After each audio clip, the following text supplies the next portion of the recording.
Kita dihadapkan oleh fitnah-fitnah akhir zaman. Cari ulama yang paling dibenci oleh golongan kafir dan golongan munafik, golongan fasik. Cari. Dan saya Indonesia ini, kira-kira siapa ini? Nasional Habib Rizik Syihab, ya.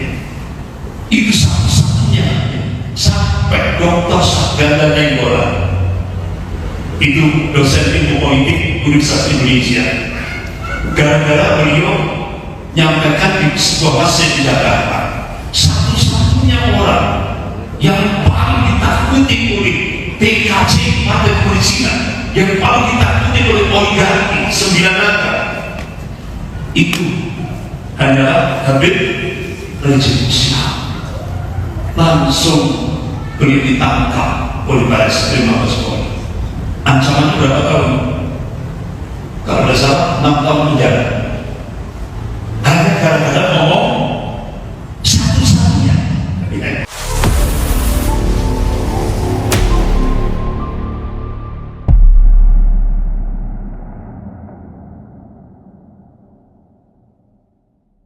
Bapak, ibu-ibu yang dimuliakan Allah, sebelum dialog interaktif, saya memberikan tambahan saja.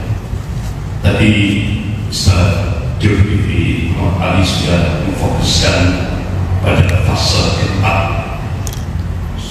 Ini fase-fase yang cukup berat yang dialami oleh umat Rasulullah SAW, yang sering disebut oleh Rasulullah fase Muldan Jabriyah, penguasa diktator, dan skopnya berubah, penguasa yang memaksakan kehendak bagi rakyatnya, penguasa yang menyengsarakan rakyatnya.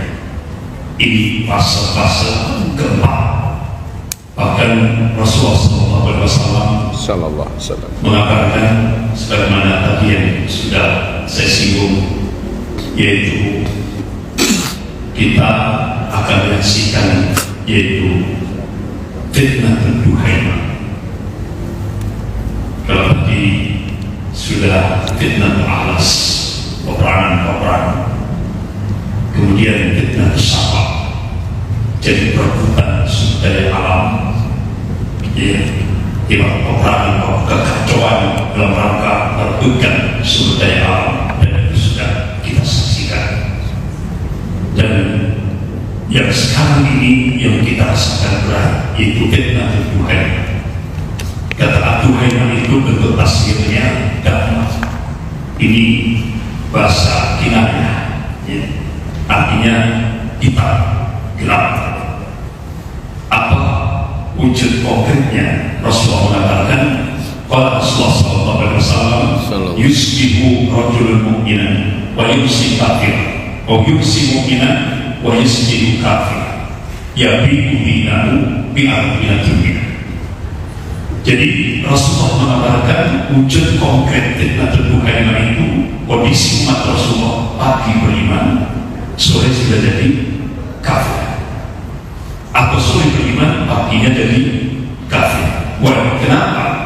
Qala yabi'u dinahu bi'arbina dunia. Dia jual agamanya dengan harga dunia. Jadi kalau fitnah Duhaimah ini sudah terjadi, umat Rasulullah terbelah jadi dua kelompok, mukmin sejati dan munafik sejati.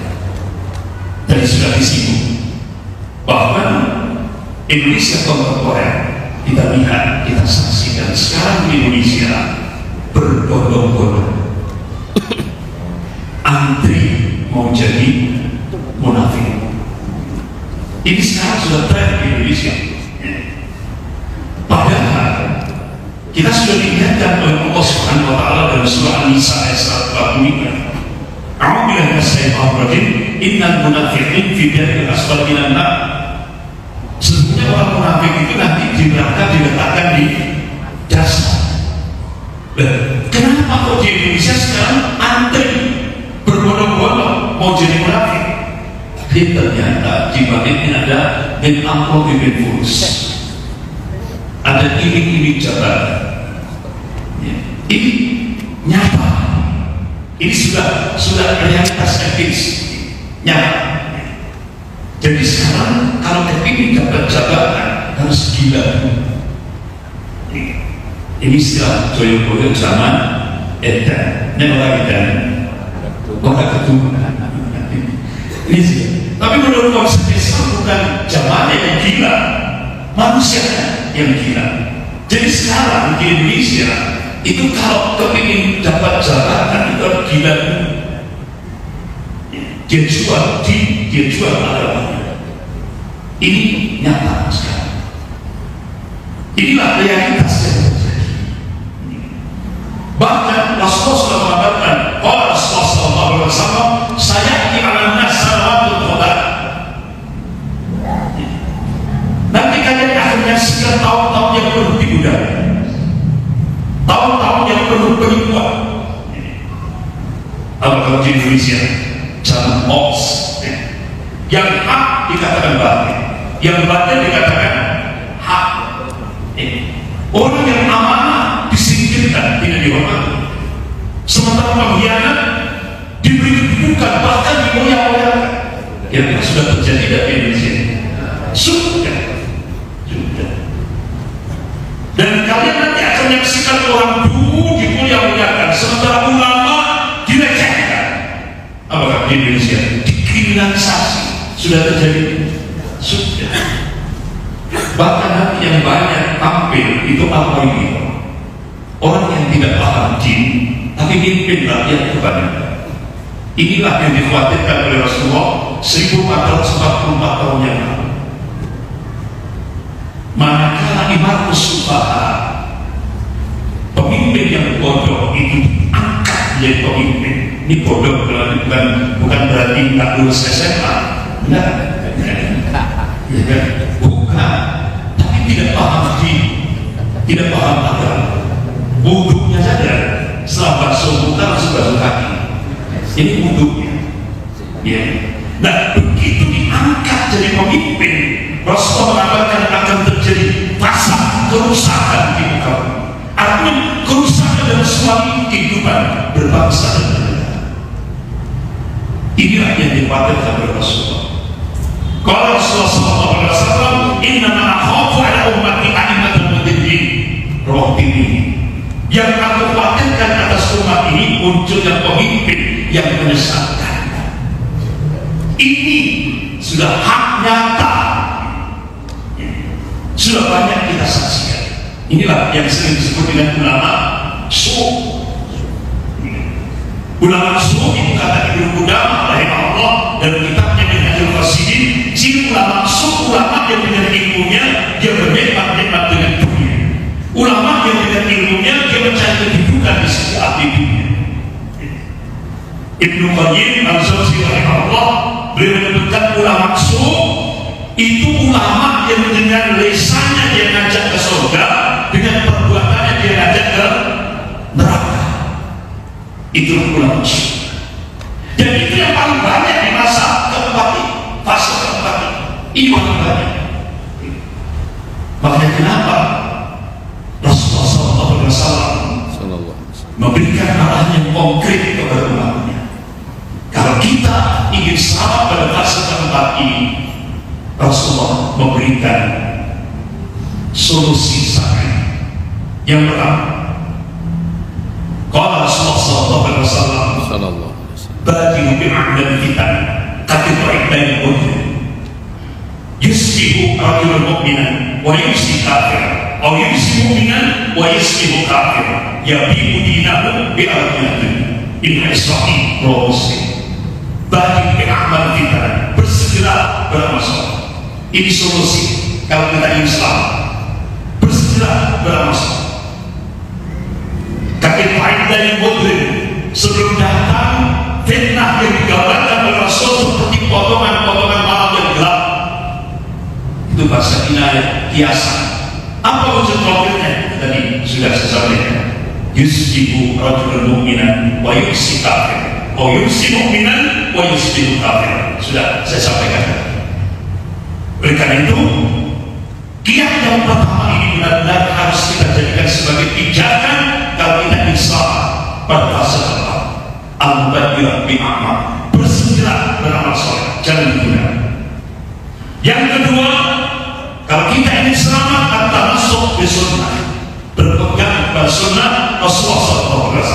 yang tadi terus disampaikan oleh Ustaz Zulkifli Muhammad Ali. Pegang sunnah Rasulullah SAW. Kenapa Rasulullah mengatakan qala Rasulullah SAW fa innahu man yashrikum fasayakun ikhtilafan katsira. Sepeninggalku nanti kalian akan menyaksikan ikhtilaf, perselisihan katsir yang banyak dalam semua kehidupan. Oleh karena itu Rasulullah memberikan arahan konkret, wa'alaikum bisunnati wa sunnatil khulafa'ir rasyidin al-mahdiyyin min ba'di. Tamassak biha wa 'alaiha bin nawajib. Rasulullah memberikan arahan, berpegang teguhlah kalian pada sunnahku dan sunnah khulafa'ir rasyidin al-mahdiyyin yang diberi petunjuk min ba'di sunnah. Bahkan Rasulullah memberikan penegasan, tamassak biha wa 'alaiha bin nawajib. Pegang waktu sunnah Rasulullah, gigitlah sunnah Rasulullah dengan gigi geraham. Ini bahasa kinayah, artinya kita disuruh komitmen, konsisten berpegang kepada sunnah Rasulullah, baik dalam kehidupan berpribadi, berkeluarga, bermasyarakat, berbangsa, bernegara, bahkan berinternasional. Yang ketiga, al-jumilan ulama, kembali ke ulama. Ulama yang mana? Imam Syafi'i ditanya, kalau sudah kita dihadapkan oleh fitnah-fitnah akhir zaman, cari ulama yang paling dibenci oleh golongan kafir dan golongan munafik, golongan fasik, cari. Dan saya Indonesia ini, kira-kira siapa ini? Nasional, Habib Rizik Syihab, itu satu-satunya sampai Dr. Sabda Nainggolan, itu dosen ilmu politik Universitas Indonesia. Gara-gara beliau menyampaikan di sebuah masjid di Jakarta, satu-satunya orang yang paling ditakuti oleh PKC Partai Kepolisian, yang paling ditakuti oleh oligarki 9 angka, itu hanyalah Habib Rizik Syihab. Langsung beliau ditangkap oleh Baris Krim Mabes Polri. Ancamannya berapa tahun? Kalau tidak salah 6 tahun penjara. Hanya gara-gara ngomong satu-satunya orang yang paling dibenci oleh golongan kafir, terutama Partai Komunis Cina, oligarki, 9 agama dan sebagainya. Makanya kenapa sampai upaya pembunuhan terhadap Habib Rizik Syihab itu sudah ke-13 kali, tapi Allah masih melindungi beliau. Mudah-mudahan Allah Subhanahu wa Ta'ala melindungi beliau, karena beliau mudah-mudahan insya Allah bisa menjadi pijakan umat kaum muslimin di Indonesia, insya Allah. Kemudian yang keempat, kuatkan kesabaran. Tadi bisa disampaikan oleh Ustaz Zulkifli Muhammad Ali. Kuatkan kesabaran pada fase keempat di mana kita hidup. Sebagaimana Allah ingatkan dalam surah Al-Imran ayat 200. A'udzubillahi minasyaitonir rajim. Ya ayyuhalladzina amanu sabiru wassabiru warabitu wattaqullaha la'allakum tuflihun. Hai orang yang beriman, bersabarlah. Ternyata kata Allah belum cukup dengan sabar, belum cukup. Wassabiru, dan kuatkan kesabaran. Berarti dibutuhkan sabar yang baca, sabar yang baca pada fase keempat. Orang itu akibat kalau diterjemahkan secara tekstual, bersiap-siap dari perbatasan negeri. Kalau kita korelasikan dalam kehidupan ini, tingkatkan waspadaan, karena yang goncang iman kita itu banyak. Wattaqullah, dan tingkatkan kualitas ketakwaan kepada Allah. La'allakum tuflihun, supaya kamu sukses. Yang terakhir, yang kelima, kalau kita ingin sukses pada fase keempat ini, doa. Kalau Rasulullah SAW, doa muhul ibadah. Ini hadisnya sahih, Allah Muhammad. Doa adalah otaknya ibadah. Tapi ada hadis yang lain yang sering muncul di masyarakat kita, doa silatul mukmin, doa senjatanya mukmin. Itu hadisnya dhaif. Nah, kapan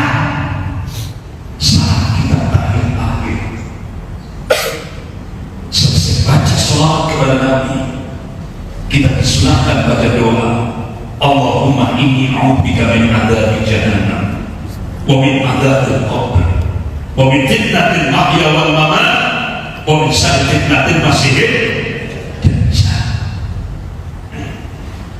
Jangan dilupakan. Ya Allah, aku berlindung kepada Engkau ya Allah dari azab jahannam. Aku berlindung kepada Engkau ya Allah dari azab kubur. Aku berlindung kepada Engkau ya Allah dari fitnah pada saat kami hidup dan pada saat kami mati. Dan aku berlindung kepada Engkau ya Allah dari fitnah al-masiihid dajjal. Ini 5 kiat yang diarahkan oleh Allah dan Rasulnya.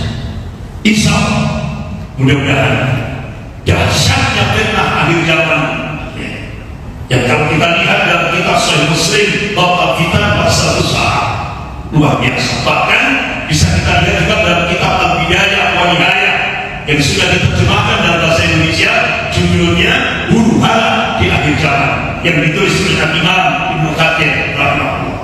Dahsyat sekali.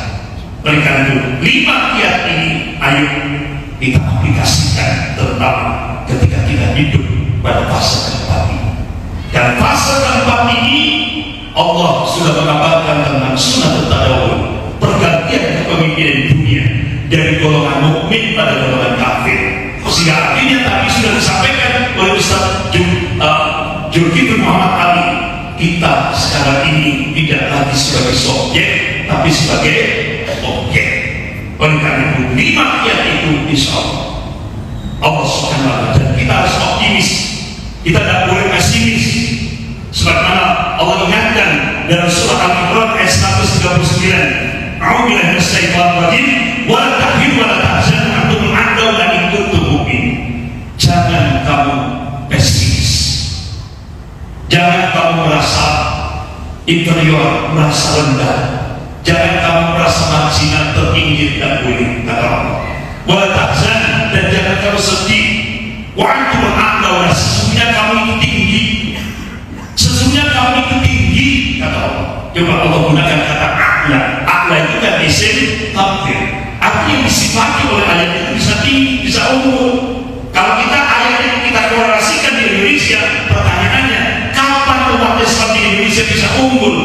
Kapan umat Islam di Indonesia bisa punya al-izzah, kewibawaan? Allah berikan kuncinya, in kuntum mu'minin, jika kalian beriman kepada Allah. Oleh karena itu 5 program jangan ditunda. Yang pertama, dakwah tauhid harus terus kita gerakan, jangan berhenti. Karena syarat mutlak kemenangan dari sisi Allah ketika kita menjadi hamba Allah yang wahid, mentauhidkan Allah dalam segala aspek kehidupan, pasti Allah menangkan. Dan kita diyakinkan oleh Allah bahwa nasru illa min indillahil azizil hakim, kemenangan itu datangnya dari Allah yang Maha Perkasa lagi Maha Bijaksana. Wa kana haqqan 'alaina nasrul mu'minin, kewajiban kami memenangkan golongan mukmin. Berarti kita dipacu oleh Allah untuk melakukan takhir, perubahan dari muslim menjadi mukmin. Kalau kita dimenangkan oleh Allah Subhanahu wa ta'ala, mukmin yang hak. Yang kedua, program yang kedua, ayo jadikan pesantren-pesantren kita, madrasah kita, lembaga-lembaga pendidikan Islam kita menjadi sangat strategis untuk membangkitkan sokatu Islamiyah, kebangkitan Islam. Yang ketiga, ayo jadikan umat Islam melek politik, jangan sampai buta politik. Kalau umat Islam, lebih khusus di Indonesia, buta politik, apa yang terjadi di Andalusia bisa terjadi di Indonesia. Yang keempat, ayo bangun kekuatan episode Islamiyah, kekuatan ekonomi umat. Dari mana? Masjid dengan kekuatan jemaah. Jawabannya beri dari muslim untuk muslim. Insya Allah mudah. Yang kelima, bangun regenerasi umat. Sebagaimana Rasulullah sebelum wafat, Rasulullah memberikan amanah kepada seorang sahabat yang umurnya 18 tahun, Usamah bin Zaid bin Harithah, diberi amanah oleh Rasulullah, kamu dijadikan sebagai panglima perang untuk menghadapi dua negara adidaya pada masa itu, Persia dan Roma. Masya Allah. Saat Rasulullah wafat, Khalifah Abu Bakar As-Siddiq radhiyallahu anhu, Khalifah Umar bin Khattab radhiyallahu anhu melaksanakan amanah dari Rasulullah. Bismillah atas izin Allah, ta'yin Allah, pertolongan Allah, Persia dan Romawi bisa dilakukan. Ini contoh dari Rasulullah. Kenapa Rasulullah memberi contoh regulasi bahwa ciptakan kader, ciptakan kader, ciptakan kader. Kenapa? Kita bakal mati. Apalagi Rasulullah sudah ngasih kabar antara umur-umurku bayi Siti bersuai antara 60 sampai 70. Sebelum kita mati, ayo ciptakan kader, minim, jadikan anak-anak kita menjadi generasi rombani, generasi yang semua aktivitasnya, pola pikirnya rujuk dengan Quran dan Sunnah, kembali kepada Al-Quran dan Sunnah.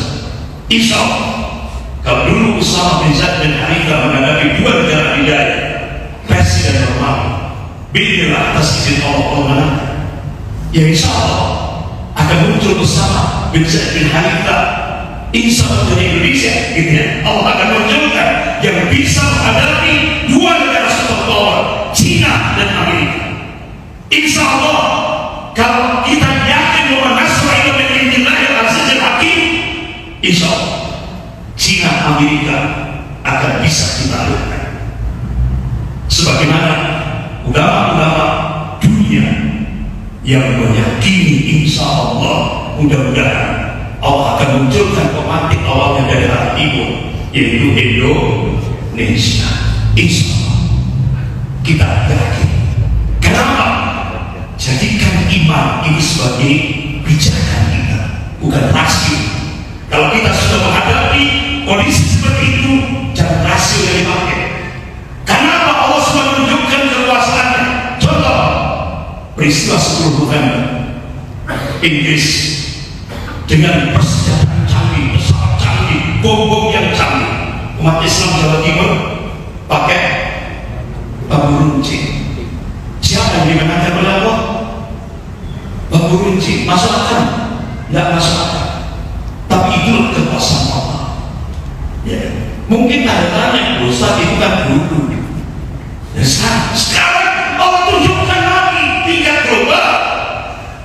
Dua negara superpower, Uni Soviet dan Amerika waktu itu.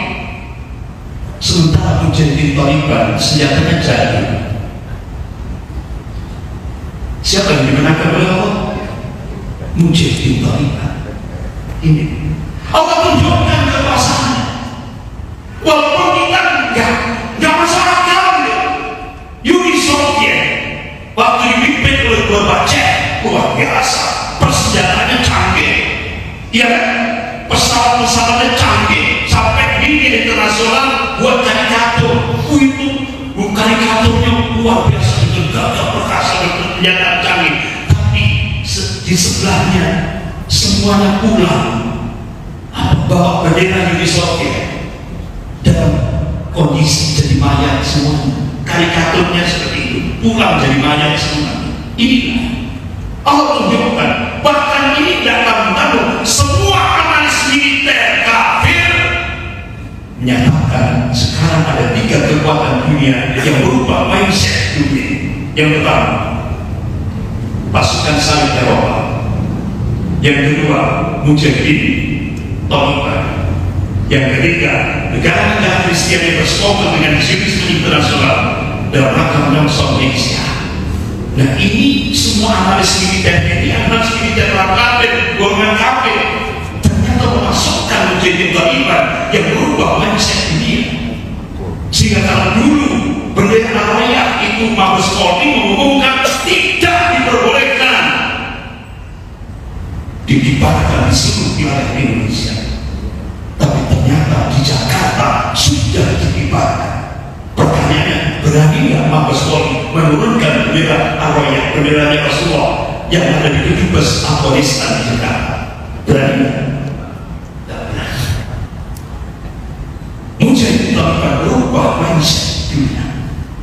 Ini Allah tunjukkan kekuasaan. Sekali lagi, jangan pakai rasio iman. Sekian, kita kita buka dialog interaktif yang dipimpin oleh Ustaz Abdul Matin. Oh, tetap hadir.